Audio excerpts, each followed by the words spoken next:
Sa Senado, umugong ang tensyon matapos ang matapang na privilege speech ng dating senador na si Ping Lacson. Sa harap ng mga kapwa mambabatas at miyembro ng media, diretsahang ibinunyag ni Lacson ang umano'y katiwalian ni Zaldico at House Speaker Martin Romualdez, mga revelasyong nagdulot ng pagkabigla at matinding reaksyon sa larangan ng politika. Ayon kay Lacson, hindi na raw niya kayang palampasin ang mga irregularidad at anomalya na matagal nang itinatago sa loob ng pamahalaan. Isa-isa niyang inilahad ang di umano'y malalaking kontrobersya na kinasasangkutan ni Naco at Romualdez, kabilang ang isyu sa paggamit ng pondo ng gobyerno at ang umano'y hindi patas na alokasyon ng mga proyekto sa iba't ibang rehiyon. Giit pa ng dating senador, panahon na upang managot ang mga nasa kapangyarihan at pigilan ang patuloy na paglubog ng bayan sa kumunoy ng korupsyon. Samantala, itinanggi ng kampo ni Naco at Romualdez ang mga paratang at iginiit na walang sapat na basehan ang mga ito. Gayunpaman, nananawagan ang publiko ng isang masusing investigasyon upang matukoy ang katotohanan sa likod ng mga aligasyon. Sa kabila ng maiinit na akusasyon at sigalot, nananatiling bukas ang tanong, magkakaroon ba ng lakas ng loob ang Senado upang harapin ang mga pasabog ni Lacson? O ito'y mauuwi na lamang sa panibagong katahimikan? Issue ng Ed Marie. How can this contractor, with an unusual share of controversies, including being delisted as DHSUD builder in 2023, be trusted to rebuild its own consistently collapsing project, which has evidently come with great cost and loss to the government? Paulit-ulit ang pag-repair, ngunit ganito pa rin ang kalagayan sa kandating Arayat. Arayat ko po. Mr. President, magtungo naman tayo sa Hilagang Luzon, partikular sa probinsya ng La Union, kung saan matatagpuan ang Bawang River Basin, na kung saan matindi ang congressional insertions. Sa tulong ng mga concerned groups and individuals, napansin namin ang bilang ng flood control projects na bagamat wala sa National Expenditure Program noong 2024, ay biglang tumubong parang kabute sa General Appropriations Act ng nakaraang taon. Halimbawa, ang construction of flood control structure along Bawang River Basin. 2 items lamang na may tig 50 million pesos ang nakalaan sa bahagi ng Nagilian. Samantalang, ang bayan ng Bawang ay wala pong proyekto sa National Expenditure Program. Abracadabra, sa naipasang 2024 General Appropriations Act, nagkaroon ng 10 items na nahahati mula Package 1 hanggang Package 10 na may tig 98 million pesos ang biglang umusbong para sa Nagilian. Sa kabuuan, ang 10 packages na ito ay umabot sa 967.4 million pesos. Halos 1 bilyong piso kumpara sa 2 tig 50 million lamang sa 2024 NEP.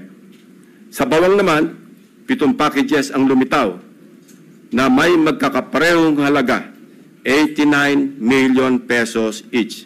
Sa kabuuan, ito ay nagkakahalaga ng 623 million pesos mula zero budget sa NEP ng 2024. Sa aming masinsing pagkalkal, ay natuklasan naming iisang kontraktor ang naawardan ng lahat ng packages na ito, ang Silver Wolves Construction Corporation.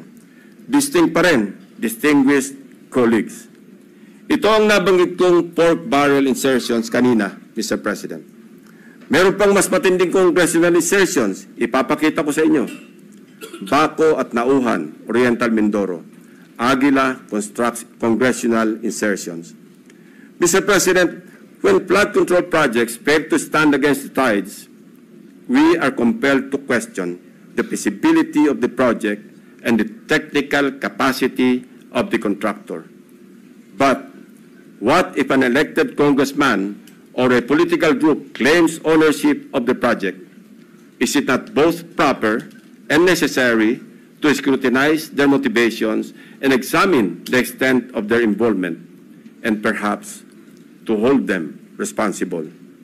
This explains the logic why I am insisting to make transparent the identities of the proponents of the insertions from the House GAB, Senate version, and all the way to the BICAM.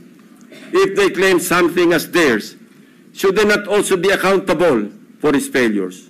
Mr. President, I raise the question because of the evident congressional banners we observed alongside many projects in Nauhan and Baco, both in Oriental Mindoro. Bilang halimbawa, in Barangay Burbuli, Baco, Oriental Mindoro, one banner reads, Congressional Project, Construction of Flood Control Structure along Barangay Burbuli, Alag River, Baco, Oriental Mindoro, Aguila, Aksyon, Gobyerno at Inisyatibo sa Larangang Lehislatura. This project, awarded to Silver Wolves Construction Corporation again, is worth 95 million pesos. It is an ongoing project to be completed in December 2025. This project is so important that it can turn stones and get funding approval under the unprogrammed appropriations of the 2024 national budget.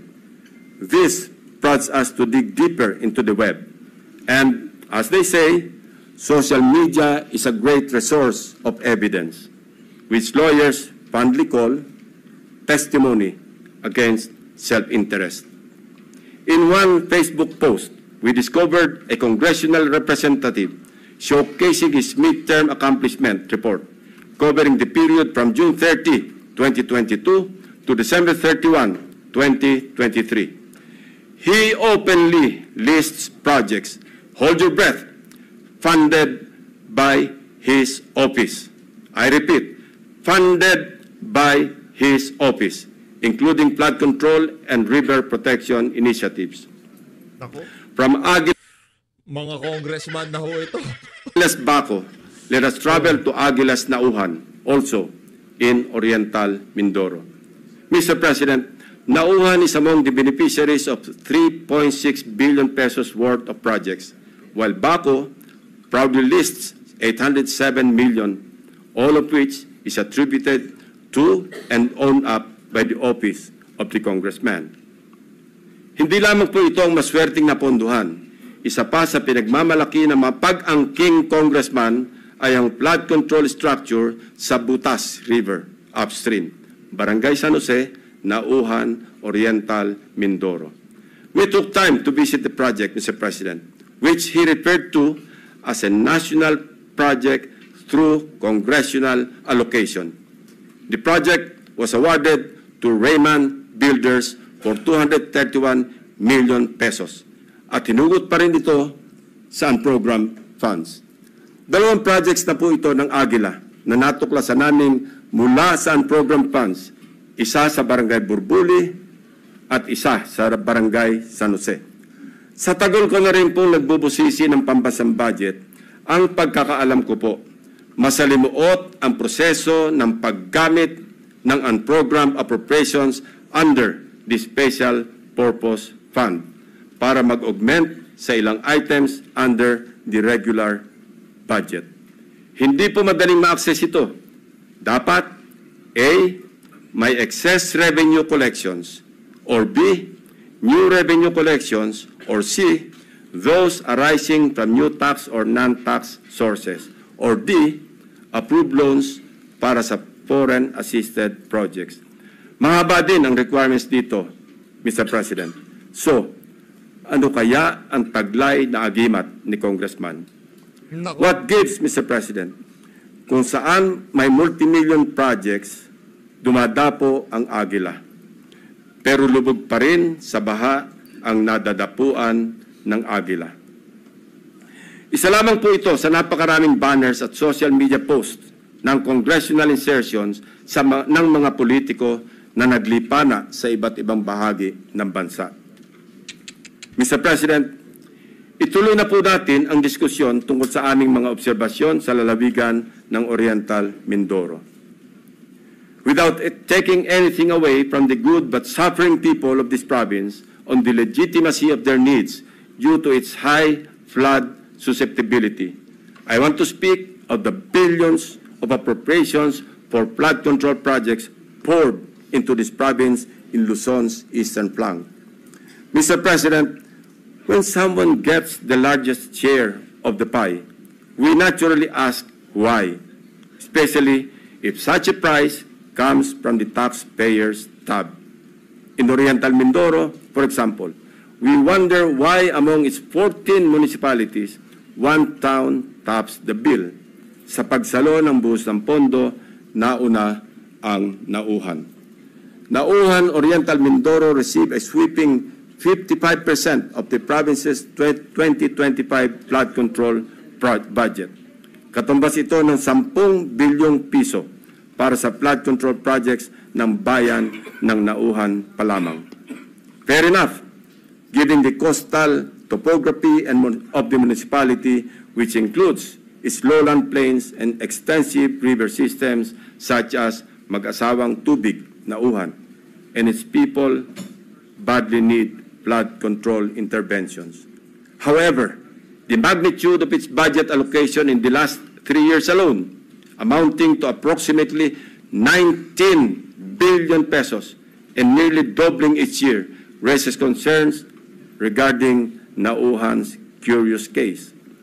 Even before the provincial governor of Oriental Mindoro blew the whistle, so to speak, on what he alleged as anomalous flood control projects, we had already dug deep in our study, literally sifting through years after years of appropriations for these projects.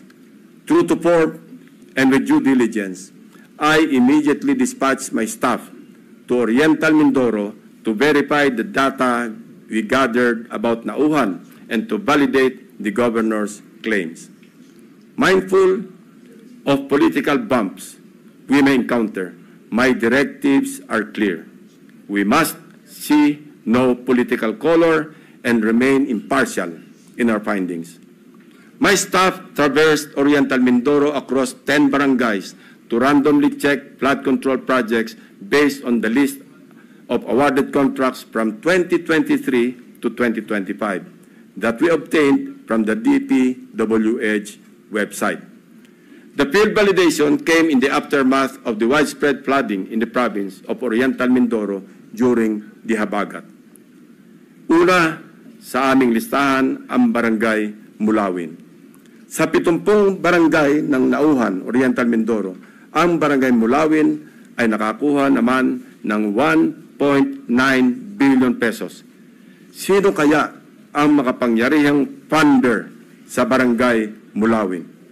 We scoured the budget books from the National Expenditure Program, the House GAB, Senate version, and GAA, as well as the DPWH awarded contracts in Barangay Mulawin. Of the 1.9 billion pesos fund for 8 flood control projects, only 810 million pesos for 3 projects was included in the President's budget or NEP. The remaining 1.1 billion was inserted, I repeat, was inserted in the House version, Mr. President. Nako. Rightly so. Most of these congressional insertions were tagged for issuance of SARO or withheld by Malacanang, save for the curious case of 2 projects worth about 300 million pesos already awarded and ongoing construction with target completion in December 2025. Mr. President, sa buhos ng budget sa barangay na ito, inaasahan natin na may proteksyon na ang mga residente ng Mulawin mula sa baha dulot ng bagyo. Sa kasamaang palad, habagat pa lang at hindi pa man naitalang bagyo ang tumama sa probinsya. Gumuhuna ang ilang parte ng mga diking pinaggastusan ng 100 milyong piso. Inagos na rin ng tubig, baha, ang bilyong pisong danyos ng nasirang flood control.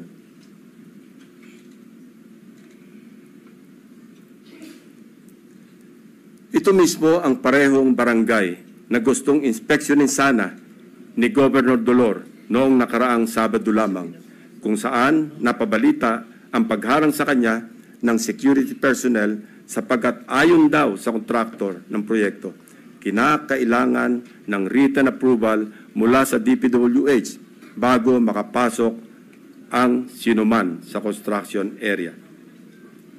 Mabuti na lamang, napuntahan na rin po ng aking team ang di umano'y restricted area na ito noong unang linggo pa lamang ng Agosto. Sa mismong, actually pinagbawalan din ang aking staff na lumapit sa proyekto. Pero sapat na ang kuha ng aming drone upang makita ang mga depekto ng construction dito, na halatang gusto ng naturang kontraktor na isikreto dahil sa ginagawang paghahabol upang kumpunuhin at remedyohan ang palpak na proyekto at mapagtakpan ang kanilang kapalpakan. We are willing to submit our drone shots and other pieces of evidence to assist in the investigation and prosecution of those involved in these anomalous projects. Mula sa aming sariling footage, kitang-kita ang mga bahagi ng road dike na ginawa noong 2024 na gumuho. Ang nakikita niyong flood control project ay nagkakahalaga ng 204.8 million pesos na base sa official record ng DPWH ay completed project na nito lamang Pebrero 2025. Halos 3 buwan pa lamang ang lumipas, Mr. President. Gayunpaman, kabago-bagong proyekto, gumuho na agad ang dike dahil sa nakaraang bagyong Krising, Dante at Emong. Kasama ang lagpas 200 milyong pondo na inalaan dito. Sa kahabaan pa rin ng Bukayaw River, natagpuan naman namin ang isa sa mga congressional insertion na nagkakahalaga ng 137 million at inaasahang matatapos ngayong Disyembre. Kasabay ng hagupit ng habagat, inanod na rin ang malaking bahagi ng binubuong dike. We heard grim stories about why these structures fall easily. From the improper embankment mix of gravel, sand, and stones, sheet piles cut in half, and lower-grade reinforcement steel bars. Tinipid, sinadyang minali, at shortcut ang pagkagawa. Sad reality, Mr. President, is mayroon na rin silang standard para sa substandard. We go to another top-billing barangay, Barangay Tagumpay. Barangay Tagumpay, still in Nauhan, is another case of flood control. Sa taong 2023 at 2024, halos abot kamay na ng mga taga-barangay Tagumpay ang tagumpay na layunin nitong maging ligtas sa mga pagbaha dahil sa halos 2.55 billion piso na pondong nilaan dito. Binubuo ito ng 10 proyekto sa paggawa ng road dike sa mag-asawang Tubig at Bukayaw River. Sa ulat ng gobernador na bineripika ng aking mga staff, ang mga bahagi ng bilyones na proyektong ito, 2 beses na pong nasira ngayong taon.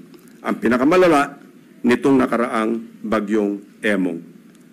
Sa mga larawan o video nakuha ng aming team, kapansin-pansin nga naman na imbes na graba, buhangin at simento, buhangin ang laman ng structure na ito. Kaya naman, ayon din sa mga residente, sa sandaling magkabutas, mabilis na pumapasok ang tubig at kinakain ang ilalim.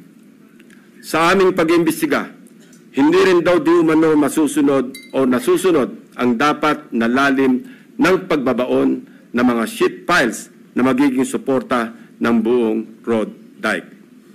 Isa pa sa nakita namin, ang Barangay Inarawan na dumanas rin ng pagguho ng bahagi ng river dike.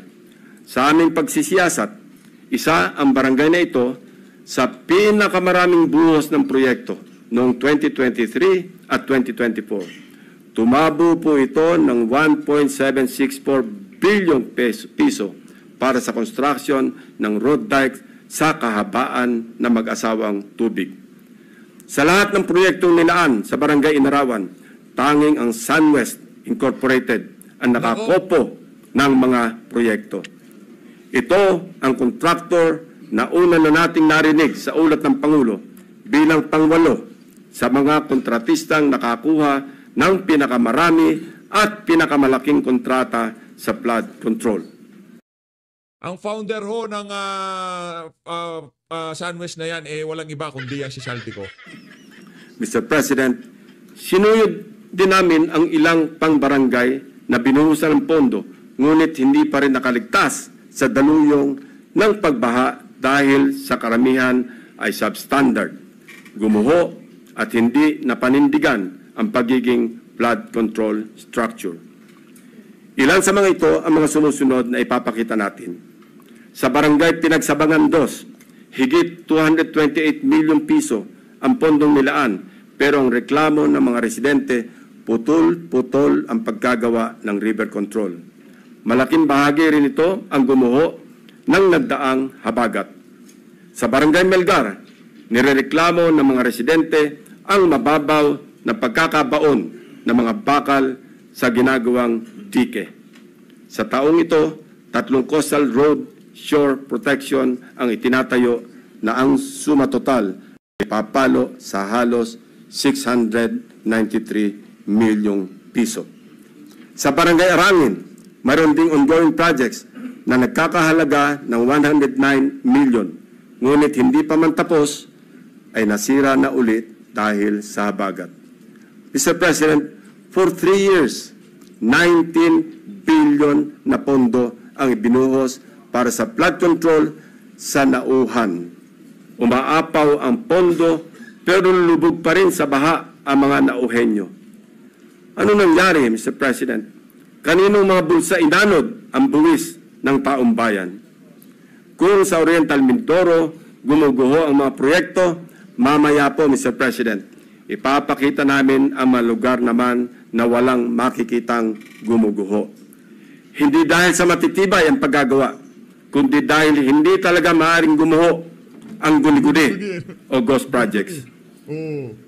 Mr. President, sa Kalapit Barangay, sa Barangay Apitong, isa sa mga proyektong matyagang hinanap ng aking team ay ang construction of road dike along Mag-asawang Tubig River, Sitio Dique, Barangay Apitong, Section, Nauhan, Oriental, Mindoro, na na-award sa Elite General Contractor and Development Corporation. Ang halaga ng kontrata, 192.99 million pesos. Ayon sa dokumentong ito, mula sa DPWH website, completed na po ito. Ngunit, nang puntahan ng aking team, wala po silang nakitang proyekto sa Sitio Dique. Ayon din po sa pahayag ng mga residente, wala pong flood control na ginawa noong nakaraang taon sa kanilang sitio. Ang alam lang nila, mayroong gagawin pa lamang ngayong 2025. Nasaan ang halos 193 million na pondo sa Sitio Dique noong 2024? Eksaktong lokasyon na aming pinuntahan sapagkat consistent ito sa coordinates na nakalathala sa DPWH at sa sumbong sa Pangulo website. Guni-guni o guni-guni?